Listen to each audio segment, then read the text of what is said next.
नमस्कार दोस्तों, स्वागत है आपका आपके अपने YouTube channel RKM studies centre पे। तो दोस्तों, पिछले वीडियो में हमने स्मृति की अवधारणा, उसके प्रकार तथा इसके विशेषताएं के बारे में जाना था। आज के इस वीडियो में हम लोग इसका एक नया टॉपिक स्मृति उन्नत करने की रणनीति यानी कि स्ट्रेटजी फॉर इम्प्रूविंग मेमोरी के बारे में जानने वाले हैं। ये टॉपिक आपका कई बार आपके सेमेस्टर के एग्जाम में पूछा जा चुका है, इसीलिए इस टॉपिक को आप जरूर कर लीजिएगा। ये आपके लिए इम्पोर्टेंट है, ठीक है।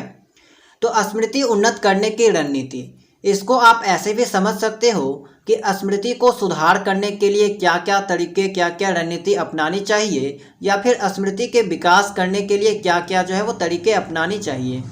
ये टॉपिक उसी के बारे में बताता है आपको।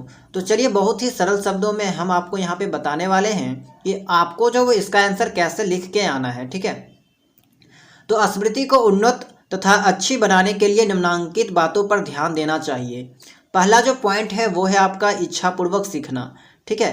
किसी कार्य को इच्छा तथा रुचि के साथ सीखने में उसका अधिगम, यानी कि अधिगम का मतलब होता है सीखना, ठीक है। तो उसका अधिगम जो है वो शीघ्र होता है तथा उसके याददाश्त भी अधिक समय तक रहती है। तो किसी भी चीज़ को अगर आप अपने इच्छापूर्वक सीखते हो तो वो चीज़ आपको जल्दी याद आ जाती है तथा वो लंबे समय तक याद भी रहती है। तो ये आपका जो है वो इसकी पहला पॉइंट है। दूसरा है आपका समझ के साथ सीखना, लर्निंग विथ अंडरस्टैंडिंग, ठीक है। तो देखिए, स्मृति को अच्छी बनाने के लिए सीखे जाने वाले कार्य को खूब समझकर सीखना चाहिए। ऐसा करने से व्यक्ति उस विषय के हर पहलू से परिचित हो जाता है और वह ज्ञान लंबे समय तक रहता है। तो अगर आप कुछ चीज़ें सीख रहे हो, उसे अच्छे से समझ के धीरे धीरे सीख रहे हैं, तो वो जो है वो आपके लिए सीखना आसान हो जाता है तथा ये भी जो है वो आपको लंबे समय तक याद रहता है। नेक्स्ट पॉइंट है आपका निश्चित लक्ष्य। जो भी कार्य किया जाए उसे दिलचस्पी तथा एक निश्चित लक्ष्य प्राप्त करने के लिए उद्देश्य से सीखा जाए तो कार्य में प्रेरणा बनी रहती है और स्मृति में सुधार होती है। तो आप अच्छे से देख सकते हैं कितने ही सरल शब्दों में इसका जो है वो आंसर यहाँ पे लिखा गया है। अगर आप इस तरह से अपने एग्जाम में कॉपी को लिखते हैं तो आपको यहाँ पे जो वो अच्छा खासा नंबर देखने को मिलेगा, ठीक है। अच्छा मार्क्स आप स्कोर कर जाओगे। नेक्स्ट पॉइंट है आपका पुनरावृत्ति। सीखे गए कार्य को समय समय पर दोहराते रहना चाहिए। ऐसा करने से स्मृति बहुत दिन तक रहती है, ठीक है। ये आपका चौथा पॉइंट हो गया। नेक्स्ट पॉइंट है आपका सामान्य गति से सीखना। प्रायः यह कोशिश करनी चाहिए कि कार्य को जल्दी सीखने के बजाय धीरे धीरे सीखा जाए। ऐसा करने से समझ पैदा होती है और स्मृति में सुधार होता है। तो ये आपका इसका पांचवा पॉइंट हुआ। नेक्स्ट है आपका पूर्व ज्ञान से संबंधित शिक्षा। छात्रों को जो भी नवीन शिक्षा दिया जाता है उनके पूर्व ज्ञान से जोड़कर प्रस्तुत करना चाहिए, जिससे कि उनकी स्मृति में खंड पैदा ना हो। यानी कि इसका मतलब ये हुआ कि आप जो अभी सीख रहे हो तो कोशिश करनी चाहिए शिक्षक को कि आपको जो अभी सिखा रहे हैं उस चीज़ को पिछले ज्ञान से रिलेट करके, संबंधित करके, जोड़ के सिखाएं, ताकि आपको जो पिछला ज्ञान तथा अभी का ज्ञान में जो वो खंडन ना देखने को मिले, ठीक है। दोनों चीज़ आप रिलेट करके सीखोगे तो अच्छे से जो है वो चीज़ें आपको समझ में आएगी। नेक्स्ट पॉइंट है आपका प्रतिमाओं का उपयोग। प्रतिमा का मतलब यहाँ पे सीधा मतलब हो गया इमेजिन, ठीक है, इमेजरी। जो आप लोग इमेजिन करते हो तो उसी को यहाँ पे प्रतिमा कहा जाता है। तो नवीन कार्य को सीखते समय मानसिक प्रतिमाओं का उपयोग करना चाहिए, इससे स्मृति बढ़ती है। नेक्स्ट है आपका स्मारक सूत्र यानी कि निमोनिक्स। तो बहुत सारे आजकल आपको देख सकते हैं कि जब भी जीके वगैरह आप लोग पढ़ते हैं तो अधिकांश जो टीचर है आपको निमोनिक्स बताते हैं। एक नया नया ट्रिक, छोटे छोटे ट्रिक्स बताते हैं जिससे आप चीज़ों को आसानी से याद रख सकते हैं। तो अगर आप अपना स्मृति पावर, मेमोरी पावर को बढ़ाना चाहते हैं, उन्नत बनाना चाहते हैं, तो आप ये तरीका भी अपना सकते हैं। इसमें आपको क्या लिखना है कि स्मृति को अच्छी बनाने में यह विधि बहुत ही उपयोगी है। इस विधि में हम सूचनाओं को परस्पर संक्षिप्त रूप में बदलकर स्मरण करते हैं। जैसे कि लंबा मेथड में देखा जाए तो वर्ल्ड हेल्थ ऑर्गेनाइजेशन आपको पता होगा, और इसी को अगर आप WHO करके याद रखते हो तो ये आपको जो वो कहीं लंबे समय तक याद रहेगा। तो ये आपका इसका क्या हो गया, निमोनिक्स हो गया, ट्रिक्स हो गया। तो आप इसका भी उपयोग जो है वो कर सकते हैं। नेक्स्ट है आपका लक्ष्य के साथ सीखना। यदि संभव हो तो नवीन कार्य को लय के साथ सीखना चाहिए। सॉरी, यहाँ पे लक्ष्य नहीं है, लय है, ठीक है। राइमिंग लर्निंग इसको कहा जाता है। तो लय के साथ सीखना, यदि संभव हो तो नवीन कार्य को लय के साथ सीखना चाहिए, इससे स्मृति की मात्रा बढ़ती है। छोटे बच्चों के लिए यह विधि बहुत उपयोगी है। नेक्स्ट है आपका एकाग्रता। तो शिक्षक तथा विद्यालय प्रशासन द्वारा इस बात का पूर्ण ध्यान दिया जाना चाहिए कि बालक अपने पाठ्य सामग्री को एकाग्रचित होकर अध्ययन करे, क्योंकि एकाग्रता ही स्मृति की वृद्धि करती है।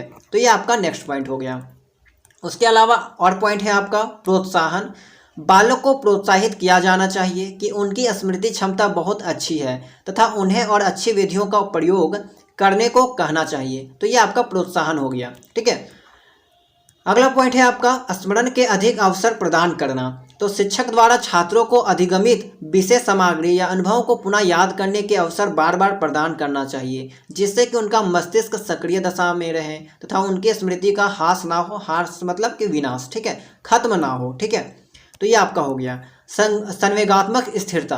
तो लास्ट आपका पॉइंट क्या है? संवेगात्मक स्थिरता।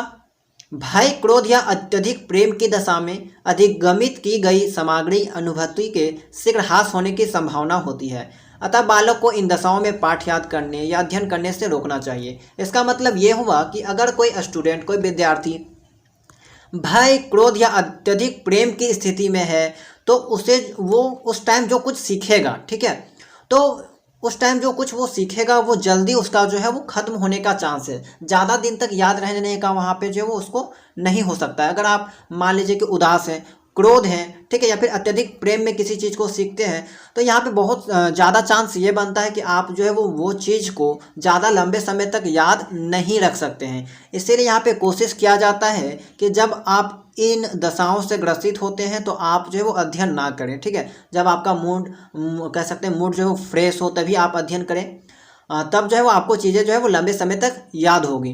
तो दोस्तों यहाँ पे मैंने जो है वो आपको इसका आंसर 3 पेज में बताया है और आपको एग्जाम में जो क्वेश्चन कुछ ऐसा पूछा जाएगा कि बताइए स्मृति की अवधारणा क्या है, एंड साथ में इसके साथ एक क्वेश्चन अटैच रहेगा कि स्मृति को उन्नत करने की क्या क्या रणनीति होनी चाहिए। तो आपको आंसर कैसे लिखना है अभी तक आपको समझ में आ गया होगा कि सबसे पहले आपको स्मृति का प्रस्तावना लिखना होता है, उसके बाद दूसरा में आपको इसका अर्थ लिखना होता है यानी कि मीनिंग, तीसरा में आपको इसका परिभाषा यानी कि डिफिनेशन लिखना होता है जो कि भिन्न भिन्न मनोवैज्ञानिकों के द्वारा भिन्न भिन्न परिभाषा दी गई है, और चौथा में आपका जो मेन टॉपिक है यानी कि अगर ये क्वेश्चन अटैच है आपका स्मृति को उन्नत करने की रणनीति, तो ये आपको जो है वो 3 पेज में लिखना होगा। आपको पता है लॉन्ग क्वेश्चन जो होता है आपका 10 मार्क्स का होता है और 10 मार्क्स में करीब आपको जो है 5 पेज लिखना होता है।